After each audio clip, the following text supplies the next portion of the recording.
Welcome to PlanStrongerTV. I'm your host, David Holland. On today's episode, I am joined by CFP professional Shardea Ages to discuss everyone's favorite financial topic, budgeting. Our panel of CFP professionals will also weigh in on how to balance spending money today versus financial security tomorrow. And I will share 3 retirement mistakes you don't have to make. It's time to plan stronger. PlanStrongerTV is made possible in part by the following. Helping you create a better retirement through home equity. The Stephen J. Sless Group of PRMI, National Reverse Mortgage Leaders. Expect more with Sless. The Rice Law Firm is dedicated to providing prompt, high-quality, and fairly priced service in the areas of wills, trusts, probate, and estate planning. We also assist individuals with divorce, family law, and prenuptial agreements. The Rice Law Firm is the name you can trust.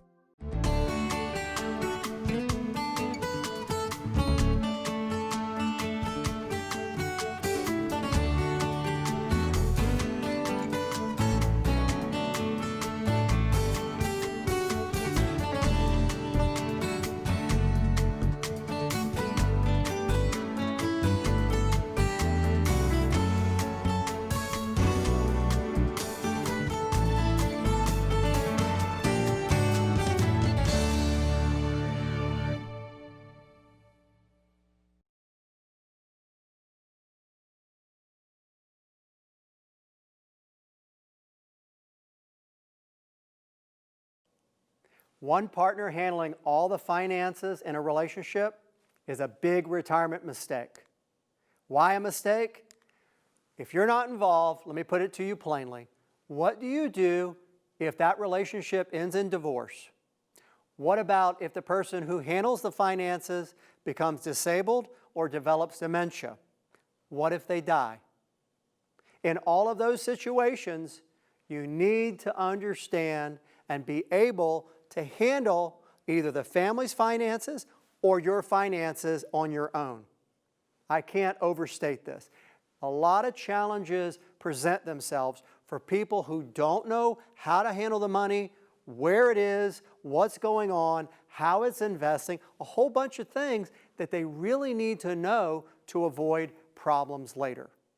Now, the reality check here is lounge on the bow of your financial boat all you want, but you better know how to steer it. What do? What's the takeaway here? I really want to make this clear. Have a heart-to-heart with your spouse or partner. Whoever you are in a codependent relationship with or dependent relationship. If you're in a long-term relationship, all of what I'm talking about applies regardless of the exact structure.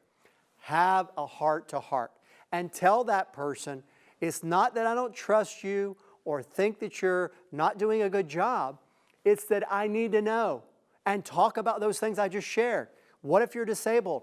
What if you develop dementia? What if you die? I need to know what to do.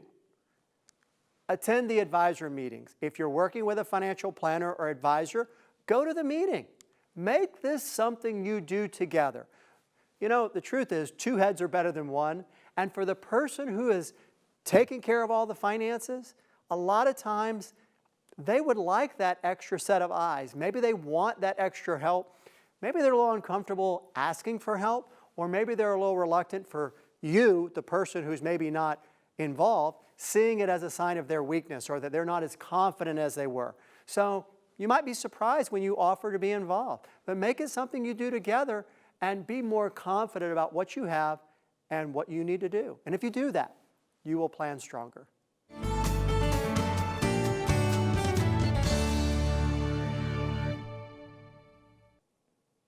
We all have dreams, and most of them require financial planning to become real. Joining me on our panel to share how we can live our financial dreams now are 3 experienced certified financial planner practitioners. First, from Washington, D.C., is the CEO of Concentric Private Wealth, Catherine Loyola.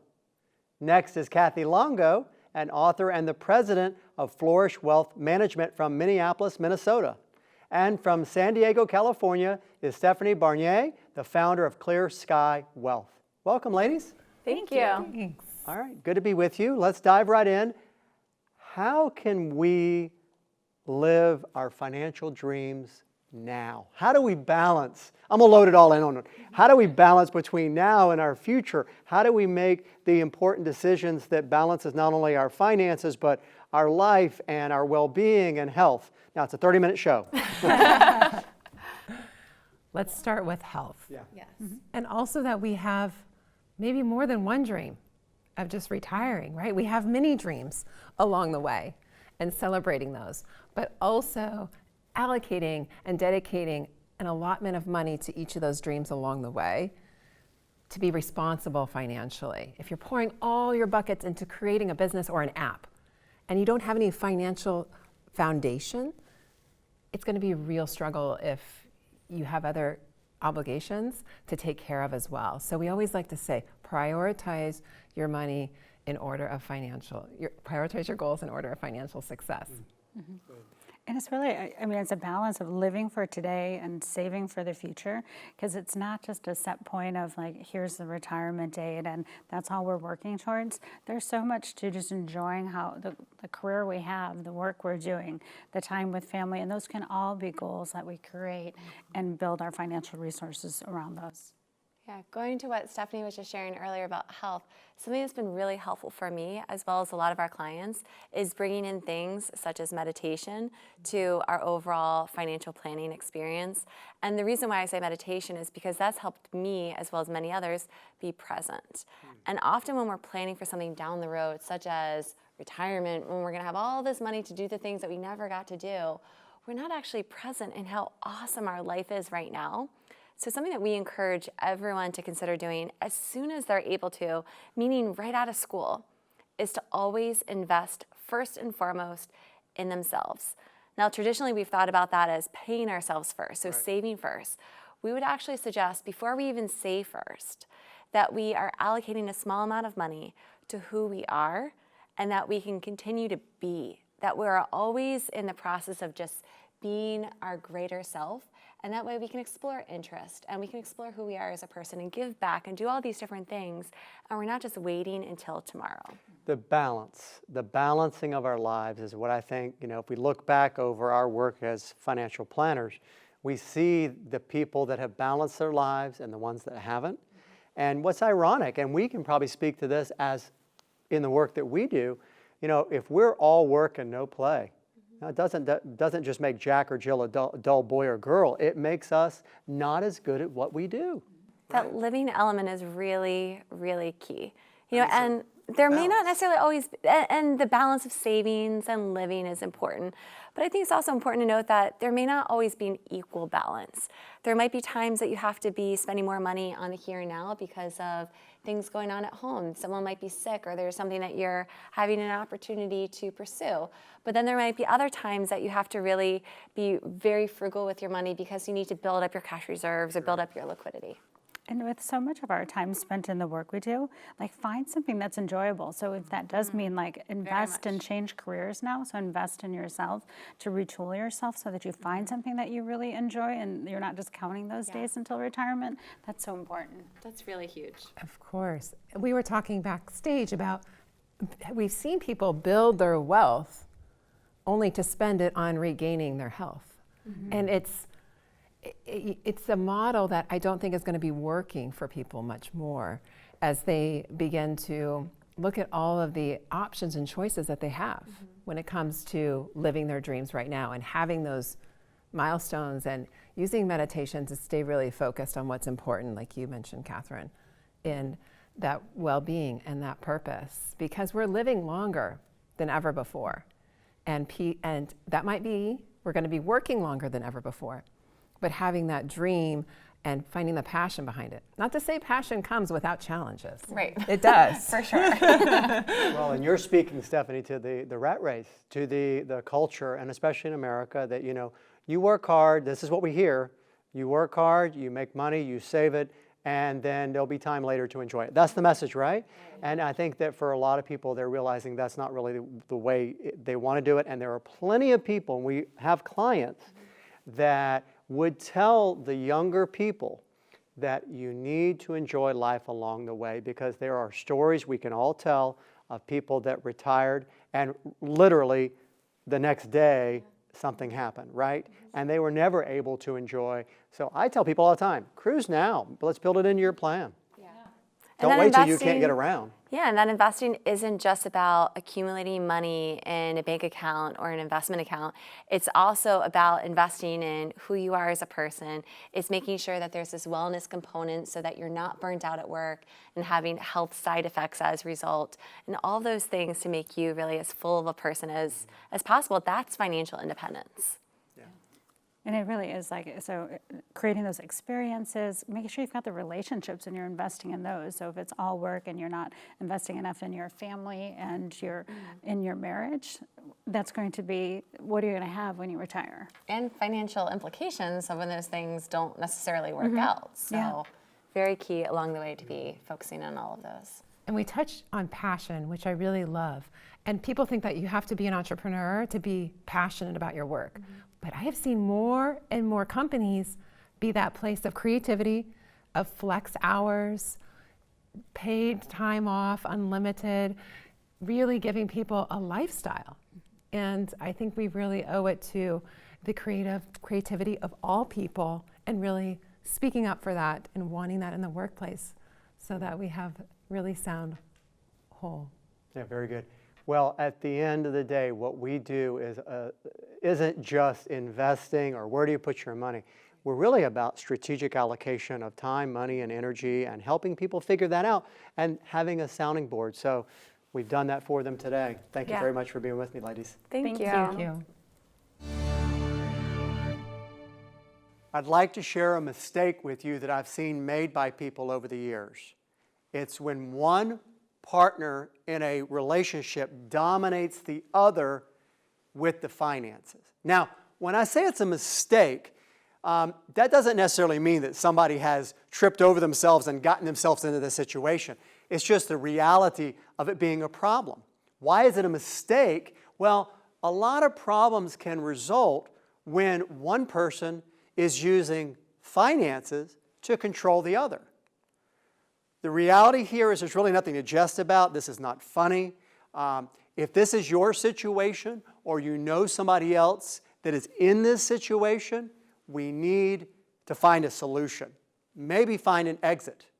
The takeaway is this: seek help. There are a lot of resources out there for finding a way to deal with this kind of situation. Now, we'll be optimistic for a moment. Maybe we can seek counseling, marriage counseling, financial therapy, maybe talking to some sort of neutral third party. Maybe you talk to a certified financial planner practitioner about your situation. Maybe it's not as bad as it seems on the surface. Maybe it's because the one person is just trying to take care of the other, or maybe not bother them with it. But if it's really financial domination, then there may be more steps to take. Okay? Most importantly, educate yourself. Know what you have, know what's where. And you know, by the way, if you can't get that, if it's difficult to get that information because the other person is hiding all of this, that probably indicates that this is a very serious situation. And educate yourself, though, in terms of general finances and understanding about money and what you're going to do. Because you need to save money, you need to have your own money, you need to find ways to make money, earn money, maybe that your financial partner or spouse doesn't know about. I know some of this seems underhanded, but we're talking about self-preservation and looking out for you.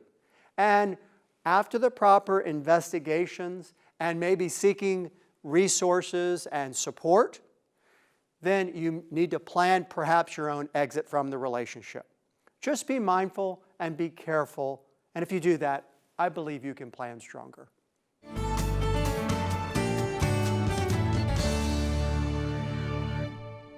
I'd like to welcome to the program Certified Financial Planner Practitioner, Shardea Ages. Shardea is a wealth advisor with Greenwood Wealth Management in Atlanta, Georgia.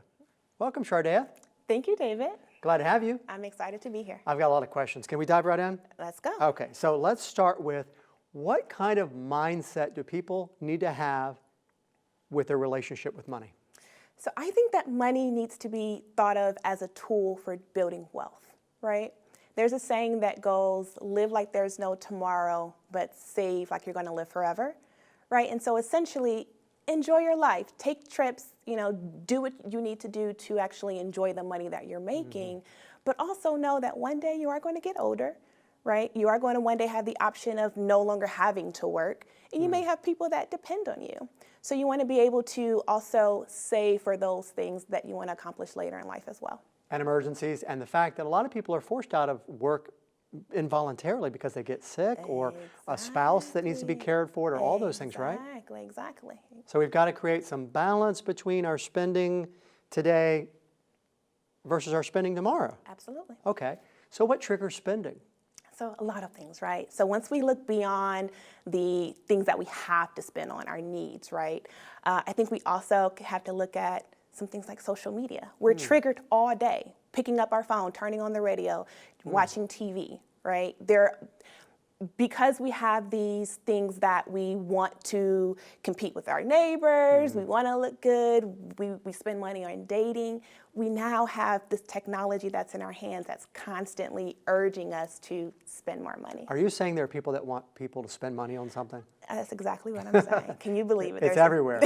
Well, we start at an early age modeling behavior, right? We start looking at what other people do, and you mentioned, the Joneses and keeping up with them. Sure. But also our parents, I imagine, have a big impact on the way we view money. Absolutely, rather consciously or unconsciously, right? Many of my clients, they come to me because they either want to emulate what their parents have done or do the complete opposite and make better financial decisions. So that's having an impact on our behaviors now. Our behaviors today, exactly. What about people's values? How does that affect the budgeting and spending? How can we integrate, maybe I'll say it this way, how can we integrate our values into our budgeting and spending? Yeah, so once we look beyond the fact that our values are taught to us by our parents, our religious leaders, our communities, and also take into consideration the fact that sometimes our budgets can't be, our values can't be integrated because there's just not enough money in the budget available to do so, right? Taking all that aside, when I talk to my clients about their values and I ask them what's most important to them, I'm asking about family, leisure, home, health, career, and charity, right? And actually prioritizing those and figuring out and aligning your budget to actually focus on those values that mean the most to you. Are those the high priority goals? It aligns with your high priority goals, exactly. Okay. So what is a goal funding plan? So a goal funding plan is when, so I'll give the example, if your value is home and you actually want to purchase a new home, right? We have to plan to fund that goal, right? So if you know that you can, for example, purchase a $100,000 house and you need, that's a really low number though, right? A $100,000 house and you have to put 5% down, we need to budget for that $5,000 that you need for that down payment. And we just add it as a line item in your budget, and that way you're able to actually allocate money toward that and actually see it grow and know that you're getting closer to accomplishing that goal. Excellent. So when you put the wheels on the pavement, so to speak, how do people develop then a realistic plan for savings that balances that saving for tomorrow versus spending for today? How do they make it actually happen? Because a lot of this is concept. How do they put the wheels on the pavement? Yeah, so it's prioritizing, one, Okay. right? So I think it goes beyond, again, having to pay for things that you have to pay for, those non-discretionary expenses. Sure. And then, as you mentioned, your emergency savings, you have to do that. Anything beyond that, assuming that you have the money to be able to fund some of those goals, you just have to be strategic. Some people are able to fund multiple goals at once, and others can just do one goal at a time, and that's okay, but it's just being conscious about where your dollars are actually going and deprioritizing spending on things that don't bring you that much joy. Is there anything about when you have couples trying to kind of balance this, or do you run into some dynamics there, and how do you reconcile some of that? So I try to address that in the beginning, right? And so again, that's why I start with that high value question of what do you value? What are we working toward? Because inevitably, spouses, people in relationships, they don't always, in real life, align their budgets with their goals. So it's being very plain in the beginning. I look at their current spending behaviors. We look at trends and we say, all right, again, if this is what's important to the both of you, then let's stop spending on some of these other things, for example, shopping, dining out, and let's actually fund this savings account to purchase the home, because that's what's most important to the two of you. To the two of them. To the two of you. Yes. Sometimes you'll have one that's more of a spender versus a saver, right? Yep. So there's some reconciliation needed there. Yep. What do you do? What advice do you give when people say, all right, Shardea, this is great, we're going to do it. They get into it, they start doing it, everybody's on the same page, and then they kind of regress or they fall off the plan? Yep. That happens because we're human, right? Yeah. And so for my clients, I do check-ins, right? Especially if they're specific, I call them my budgeting and saving coaching clients, right? So it's, all right, at whatever frequency we agree, let's check in and actually look at your spending to make sure that we are, again, funding our goals. I try not to be really restrictive with budgets because people think of it as a diet and they don't want to do it. They rebel. Yeah. So instead of it being restrictive, it's let's just focus on what we're trying to accomplish. And again, things happen. You might go out on a bender and spend too much on shopping, but we revisit, and I just want them to again, change their mindset and think, all right, is this bag of clothes that I just got, is it really getting me closer to my goal, my high priority goal? And if you can answer, no, it's not, and you take it back, then I know we're still working on that path together. Wow, Annie, have you had people do that? Yeah. Wow. Okay, so then that I think I would call that an impact. Yeah. I mean, you're having a real impact on that person. Yeah. And just to come full circle, it really does start and end with the mindset people have about their money and the way they view it, as you said, almost a tool, or is a tool, to accomplishing their long-term goals. Yep. Excellent. Shardea, good to have you. Thank you. Thanks for being with us. That's very insightful. Thank you. Managing your investments yourself could be a big retirement mistake, but not necessarily. Hold on. Why is it a mistake? Well, without the time, the skill, and the desire, you may not do as good of a job as a professional. But if you do have the time, and you do have the skill, and you do have the desire, you may not need a professional. Now, when things are going really well, it's easy to feel confident about investing your own money. So I have an analogy for you. A strong wind at his back on the gentle sea, the greenhorn sailor becomes the veteran mariner. So when things are going really, really well, you're like, hey, this investing stuff's easy. I mean, all you do is put in some different mutual funds and look at my account grow. Aren't I doing a good job? And well, things can work like that. But when the seas get rough, when the sail is spinning around, when the compass is spinning around, now what? So it's always good to think about getting a professional if you're not sure that you can do the job yourself. So I have a personal story to share with you. A few years back, I decided to paint a bathroom. I did not know what I'm doing. I picked the wrong paint. I didn't prep the wall correctly. I didn't cut it in correctly. There's a whole list of things I didn't do correctly. So what happened is I got about halfway finished and the bathroom was left undone. And it stayed like that for about 3 months, maybe a little longer. And my wife said, you know what, you really need to get that done. I said, I will. And it wasn't working. So one day I came home, the bathroom was done. And there was a gentleman leaving. She had hired a painter to do it. And I said, thank you very much. I am more than happy to pay you. Thank you. Because I was out of my element. I didn't know what I was doing. It's not what I do. It's not what I do very often. So having somebody with the proper skill, the time, and the desire made all the difference in the world. So your takeaway is this. Hiring an advisor to manage your money isn't required any more than hiring a painter. But it can help a lot if you're not confident about having the ability to do the job. Be honest with yourself and your family about those skills, the time, and the passion, and you can get the job done right. And you will plan stronger. We covered a lot on today's program. Thank you for watching. I hope you found the information and the guests informative. And I hope this helps you to PlanStronger. Oh, and one more thing. If you've enjoyed this program, call your local station and let them know. That will help me to plan stronger. If you would like more information about the topics and our guests featured in this series, please visit our website at PlanStrongerTV.com. Also, if you have a question you would like David to answer, please send it to questions@PlanStrongerTV.com. PlanStronger TV is made possible in part by the following.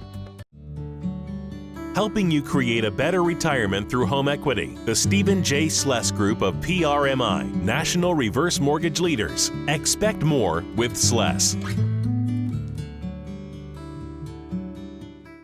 The Rice Law Firm is dedicated to providing prompt, high-quality, and fairly priced service in the areas of wills, trusts, probate, and estate planning. We also assist individuals with divorce, family law, and prenuptial agreements. The Rice Law Firm is the name you can trust.